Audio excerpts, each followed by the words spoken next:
네, 우리 이어서 126페이지 보실게요. 식중독의 분류가 나오기 시작해요. 이제부터 머리가 조금 많이 아프실 거예요. 그래도 여러분들 이 부분을 놓치면 안 되는 이유가 여기서부터는 기출문제가 많이 나오기 시작합니다. 그래서 이 부분은 어떻게 꼬아서 나올지 몰라요. 우선은 첫 번째 회차의 기출문제에서는 굉장히 많이 봤을 법한 거를 넣어주셔가지고 감사하게도 많은 분들이 많이 맞추셨을 거예요. 근데 이제 2차, 3차 넘어가면서 어떻게 깊이 있게 나올지, 얼마나 꼬아 나올지, 나왔던 게 또 나올지는 저희가 한번 봐야 그 흐름을 알 수 있는데, 그렇기 때문에 기출되었던 부분을 한 번 더 봐주고, 그 다음에 기출이 안 됐지만 나올 가능성이 있는 부분도 모조리 같이 외워주셔야 여러분들 안전하게 합격하실 수 있다고 저는 생각을 하고 있어요. 그런데 이 파트가 어려워요. 암기하기도 어렵고 용어도 다 생소하고, 그 다음에 한 번쯤 들어봤을 법한 그런 균은 한두 개가 있긴 하지만 우리가 전체적으로 균을 다 암기하고 있진 않았기 때문에, 그래서 이 파트 같은 경우에는 조리사 시험을 한번 보셨거나 아니면은 한식이라든지 이런 쪽으로 자격증이 있으신 분들은 중복된 부분이기 때문에 아마 다 알고 계시고, 그 다음에 새롭게 외우시기에도 어렵지 않으신 파트라고 생각을 합니다. 하지만 저희가 처음으로 떡제조 기능사를 시험을 보려고 준비하시는 분들 같은 경우에는 이 파트가 상당히 어렵게 느껴지실 수 있어요. 그런데 이 파트를 무시할 수 없는 게, 여기서부터 저희가 식중독에 대한 얘기를 하는데 기출문제가 있습니다. 기출문제가 있다는 건 뭐냐면 국가에서 이 부분을 무시하지 않는다는 거예요. 그럼 또 무슨 뜻이에요? 기출문제 나온 부분은 당연히 암기해 줘야 되고, 또다시 더 깊게 나올 파트 부분도 우리가 공부를 해줘야 된다는 뜻입니다. 그래서 머리가 어지럽고 아프시더라도 이 파트 부분은, 식중독 부분은 저희가 암기를 하고 넘어가도록 하겠습니다. 그러면 어떻게 나뉘냐? 식중독의 분류를 보시면 우선 미생물이랑 화학물질 이렇게 두 개로 나뉘어요. 큰 틀로 봐야 돼요. 식중독이란 미생물이랑 화학물질 이렇게 나뉘어요. 그럼 미생물은 세균성이랑 바이러스성으로 나뉘어요. 또다시 세균성이랑 바이러스성으로 나뉘어요. 식중독, 미생물, 세균성, 바이러스성. 식중독, 미생물, 세균성, 바이러스성. 그렇게 구분이 되고요. 식중독 다시 화학물질로 넘어가게 되면 식중독, 화학물질, 자연독, 화학적 이렇게 나와요. 자연독, 화학적 이렇게 두 개로 나뉘는 거예요. 그래서 저희가 메인에는 식중독이 있지만 그게 어떻게 미생물이냐 화학물질로 나뉘냐, 그럼 미생물 안에서도 저희가 세균성이냐 바이러스성이냐에 따라서 병의 이름이 다 달라집니다. 그렇기 때문에 제가 너무 어지러워서 요거를 표로 만들어 놓은 게 바로 126페이지, 127페이지, 그 다음에 129페이지, 130페이지 이렇게 되는 거예요. 이해되셨나요? 자, 126페이지는 미생물의 세균성의 감염형이에요. 되셨죠? 127페이지 보시면 미생물의 세균성의 독소형이에요. 그 밑에 보시면 미생물의 세균성의 바이러스성이에요. 그러면은 126페이지와 127페이지는 뭐에 대한 얘기가 있는 거예요? 바로 식중독 미생물의 세균성 감염병에 대한 얘기만 써져 있는 겁니다. 이제 폴더가 조금 구분이 되시나요? 그러면은 그리고 바이러스성까지 되어 있는 거예요. 그러면 요 126페이지, 127페이지는 미생물 관련되어 있는 거고요. 이제 뒤에 가서 129페이지 보시면 화학물질, 자연독. 화학물질의 자연독인데 식물성, 동물성, 곰팡이로 나뉘는 거예요. 어지러워. 그러시구나. 그래도 우선은 계속해서 보셔야 돼요. 자, 130페이지 보시면 화학물질, 화학적. 그래서 이렇게 구분을 먼저 시켜놔야 우리가 어느 정도의 특징을 큰 틀로 잡아서 공부를 할 수 있습니다. 미생물 세균성 감염형에서는 저희가 제일 많이 나오는 거는 세균성 감염형 종류가 아닌 것으로 나오기가 편해요. 봐봐요. 감염 종류가 살모넬라, 장염 비브리오균, 병원성 대장균 식중독 이렇게 되어 있어요. 그러면 다음 중 세균성 감염형이 아닌 것으로 나오기 쉬워요. 그러니까 우리 책 밑에다가 한 번만 써볼까요? 네, 126페이지 맨 밑에 빈 공간에다가 감염형 쓴 다음에 살모넬라, 장염 비브리오균, 병원성 대장균 식중독 이렇게 쓰고 별표 하나 딱 이렇게 마크하고 126페이지는 넘어가도록 하겠습니다.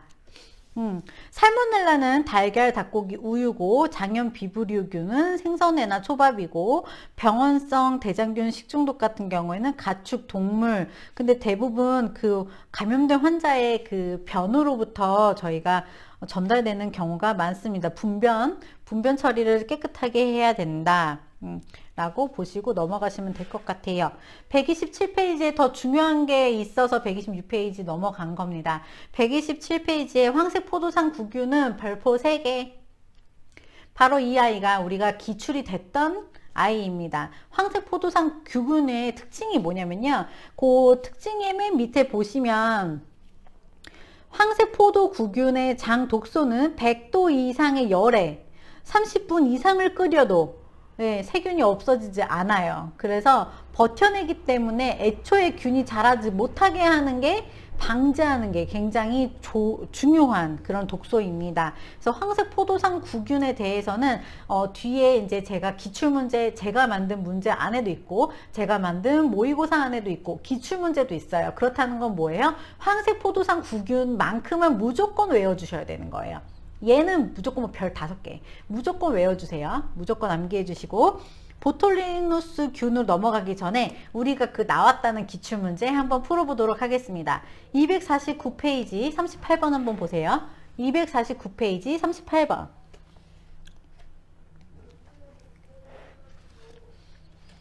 (100도씨에서) 10분간 가열하여도 균에 의해 독소가 파괴되지 않아 식품을 섭취한 후 3시간 정도 만에 구토, 설사, 심한 복통 증상을 유발하는 미생물은? 이라고 물어봤어요.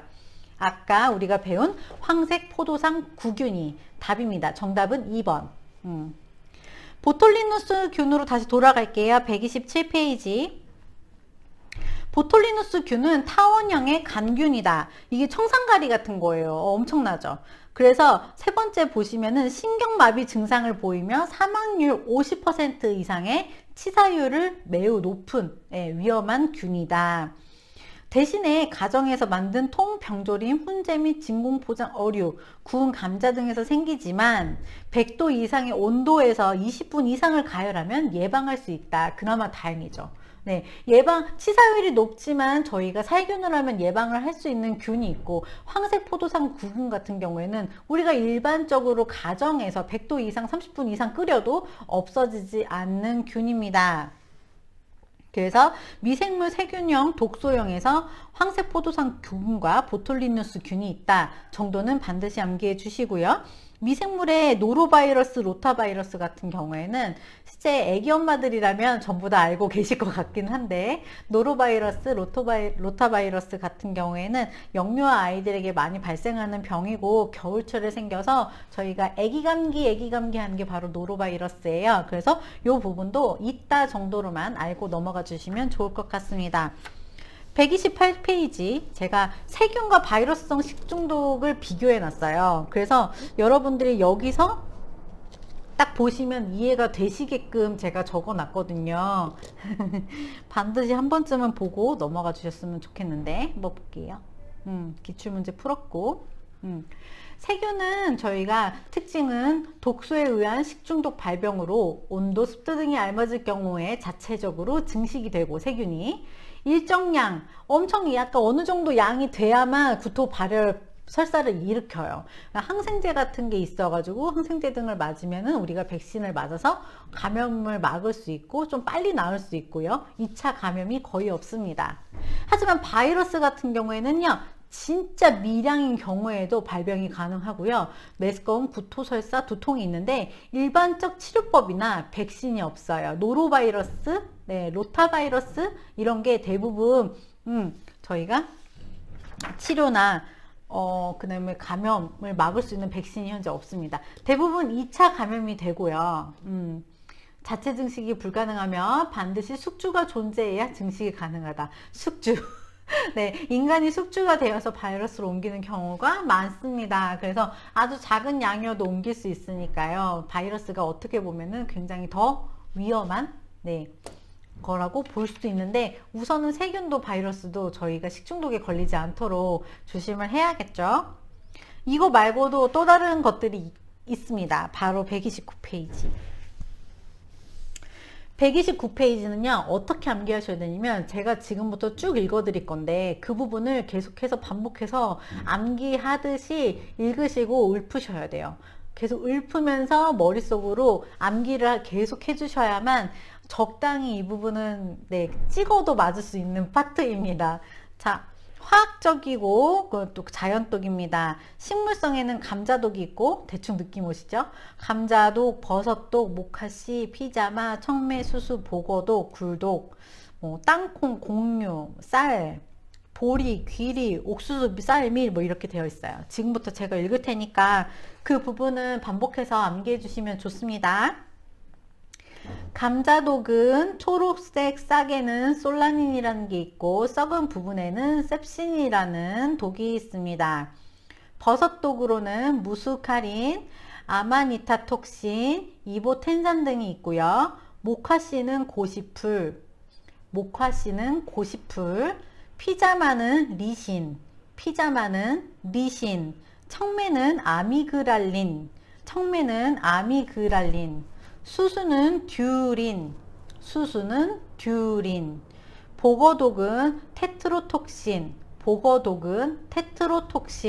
굴독은 삭시톡신과 베네루핀이 있고요.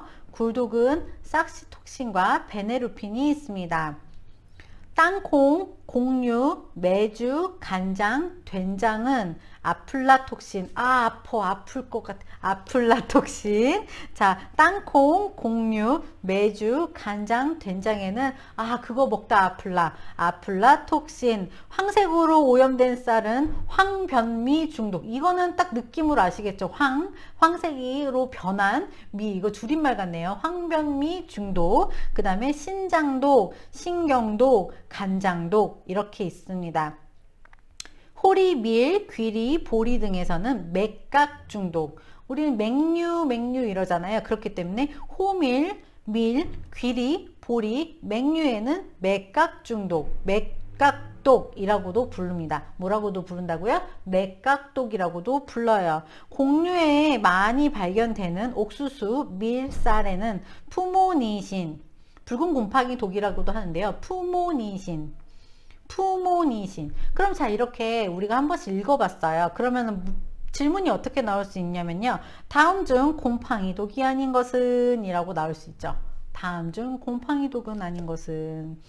다음 중 감자독, 버섯독, 모카씨, 피자마에 독이 있는데 그 독이 연결이 바르지 않은 것은? 이런 식으로 나올 수 있습니다. 그래서 여러분, 그 소분류, 감염 종류, 그 다음에 감염병의 이름이 이렇게 명확하게 나와 있는 건요. 예, 제가 시험 문제를 만든 사람이어도 명확한 답을 가지고 있고 명확하게 질문을 낼 수 있는 그런 문제잖아요. 굉장히 낼 수밖에 없는 부분이기도 하고, 저희가 곡류를 다루고도 있잖아요. 그렇기 때문에 이 곰팡이류 쪽도 무시할 수 없거든요. 꼭 알아야 되는 파트는 분명해요. 그래서 기출문제가 있습니다. 기출문제 한번 볼게요. 250페이지, 몇 페이지? 250페이지 45번 한번 보실게요. 오염된 곡류의 섭취를 통해 장애를 일으키는 곰팡이 독의 종류가 아닌 것은? 이라고 되어 있어요. 풀어보세요. 몇 번? 네, 정답은 4번입니다. 황변미독이랑 맥각독이랑 아플라톡신은 저희가 곡물류에서 나오는, 네, 곰팡이 독이고요. 베네루핀은 굴독이에요. 그래서 동물성입니다. 그래서 이렇게 구분을 딱 할 수 있는 문제는 반드시 암기를 해주셔야 되고, 이런 문제는 정말 보자마자 30초 안에 풀고 넘어가 주시면은 정말 바람직한 그런 거기 때문에 암기 필수인 겁니다. 꼭 한번 암기해 주시고, 제가 아까 한 번씩 다 읊었잖아요. 그거 이해 안 되시면 조금 땡겨서 다시 보시고 조금 땡겨서 다시 보시고 하셔서 몇 번 반복해서 들으시면은 아무래도 눈으로 보고 귀로 듣고 내가 말로 뱉으면서 진행을 하시면은 두세 번만 반복하셔도 되게 쉽게 이해 나도 모르게 암기가 되어 있는 그럴 수 있기 때문에 그 두 개를, 세 개를 같이 해주세요. 어떻게? 들으면서, 보면서, 말하면서, 들으면서, 보면서, 말하면서, 네, 그렇게 세 개를 동시에 하시면서 여러 번 반복하시면 암기가 조금 더 수월해지실 겁니다. 저 같은 경우는 안 외워지는 부분은 제가 따로 핸드폰으로 녹음을 해요. 녹음을 해서 제가 안 외워지는 부분만 계속해서 반복 청취를 하는 거예요. 그것도 굉장히 도움이 되거든요. 남의 목소리도 굉장히 좋지만 내 목소리로 한번 읊어서 녹음한 걸 계속 듣는 것도 굉장히 좋으니까요. 여러분들 중에서도 이 부분은 정말 죽었다 깨나도 자꾸 안 외워져 하시면은 핸드폰으로 내 목소리를 녹음해서 들으시면서 그걸 암기해 보시면 좋을 것 같습니다. 자, 130페이지로 넘어갈게요. 황변미 중독의 설명으로 틀린 것은, 이런 문제가 왠지 나올 것 같아서 넣어봤거든요. 요거 한번 읽고 넘어가시면 될 것 같고요. 화학물질, 화학적 중에서도 본의 아니게 잔류되거나 혼입되거나, 내가 의도적으로 넣은 게 아닌데 나도 모르게 넣은 거예요. 나도 모르게 넣은 거. 농약, 동물용 의약품 등이 남아있거나 넣는 거 아니고, 유전자 변형식품 등이 혼입되는 것이 원인입니다. 그 다음에 식품 첨가물을 조금만 넣어야 되는데 엄청 많이 넣었거나, 첨가했는데 뭐 다른 식품 첨가물을 넣었거나, 고의적으로 혹은 실수로 넣은 식품 첨가물이 원인이 되는 경우도 있죠. 그리고 제조, 가공, 저장 시 생기는 원인도 있고요. 제일 중요한 거는 중금속 식중독이에요. 얘도 보면은 수은에 미나마타병 외울 거 보이시나요 이제? 네, 수은에 미나마타병, 수은으로 오염된 어패류를 과다하게 섭취하여 몸 안에 쌓여 발생하는 식중독이다. 구토, 신장장애, 경련, 사지가 떨리고 발음이나 행동에 장애가 나타나는데 대표적으로 미나마타병이 있다. 수은 암기해 주시고, 네, 카드뮴에 대한 얘기를 해볼게요. 카드뮴은 중독성이 매우 강하며 광산 폐수, 식수, 농작물의 오염 등에 의해 발생하는 식중독이다.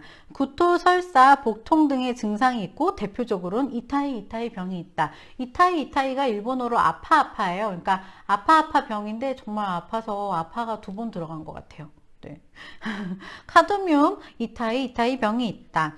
자, 납 같은 경우에는 농약, 통조림의 부식, 납성분이 나오는 수도관, 음식물에는 멍게, 미더덕에 많다. 빈혈, 시력장애, 마비 등의 증상이 있다. 비소는 비소화합물, 방부제, 살충제, 농약 등에 의한 식중독으로 음식물에는 해조류, 갑각류에 많다. 급성구토와 경련을 일으킵니다. 주석은 통조림 등의 부식과 첨가로 인한 식중독으로 구토와 설사를 일으킵니다. 구리는 녹그릇, 녹칼 등의 조리 도구로부터 식중독이 발생을 하고 독성이 낮은 편이지만 구토, 설사 등의 증상이 있다. 아연, 물에 잘 녹는 아연의 특징에 따라 음료가 담긴 캔이나 기타 도구를 통해 흡수되는 식중독이다. 고열, 오한, 어지럼증 등의 증상이 있다. 그러면 여기서 우리 앞에 거랑 연결시키면 조리도구에서 녹그릇을 주로 사용한다. 녹그릇과 녹칼을 주로 사용하는 것이 바람직하다라고 되어 있으면 그게 맞는 말일까요? 네, 틀린 말이죠. 그래서 우리가 녹그릇과 녹칼로부터 구리가 식중독될 확률이 높기 때문에 그거를 많이 권하지 않기 때문에 좋다, 훨씬 좋다 이런 식으로 나온다면 그거는 잘못된 답이 됩니다. 131페이지 인수공통 감염병까지 넘어가고 마무리할게요. 인수공통 감염병이라는 건 동물과 사람 간에도 옮을 수 있는 전파되는 병원체에 의하여 발병되는 감염병입니다. 우리가 굉장히 흔하게 알고 있는 게 뭐가 있어요? 조류독감 알고 계시죠? 조류독감, 광우병, 구제역 알고 계시죠? 거기까지는 우리가 암기를 안 하고 자연스럽게 체득을 한 슬프지만 자연스럽게 다 알고 있는 병입니다. 그럼 우리가 이제 암기해야 되는 건요. 탄저, 결핵, 야토병, 브루셀라증, 돈단독, 렙토스피라증, 큐열 이렇게 있어요. 근데 큐열이라는 것도 굉장히 많이 나오기 때문에 여러분들 암기해 주셔야 되고요. 한번 읽어볼게요. 탄저는 소, 말, 염소, 낙타. 탄저는 소, 말, 염소, 낙타. 결핵은 소, 사냥. 야토병은 산토끼, 그 다음에 양. 브루셀라증은 소, 돼지, 사냥, 말. 뒤에 산이라고 되어 있는데 산은 지워주세요. 돈단독은 돼지. 돈자가 들어가 있으니까 아마 요거는 네, 틀리지 않으실 것 같아요. 렙토스피라증 쥐, 큐열은 쥐, 소, 양 이렇게 되어 있어요. 큐열 얘기 많으니까 큐열은 반드시 외워주시고 구제역 조류 인플루엔자 광우병은 저희가 알고 있습니다. 여기까지 제가 짧게 끊을 건데요. 이유가 있어요. 뒤에 식중독 예방 및 대책 더 설명드리고 살균 및 소독도 알려드리고 싶은데 제가 암기가 제일 안 됐던 파트가 바로 이 부분인 경우가 되게 많아요. 그래서 요 챕터는 여러분들이 많이 반복하실 수 있도록 지금 짧게 끊을 테니까 암기가 안 되시는 분은 앞에서부터 뒤, 앞에서부터 뒤, 얘 같은 경우에는 3번에서 4번 정도 영상을 들으시면서 책을 보시면서 공부하시는 게 좋습니다. 이만 끊을게요. 다음 영상에서 뵙겠습니다. 감사합니다.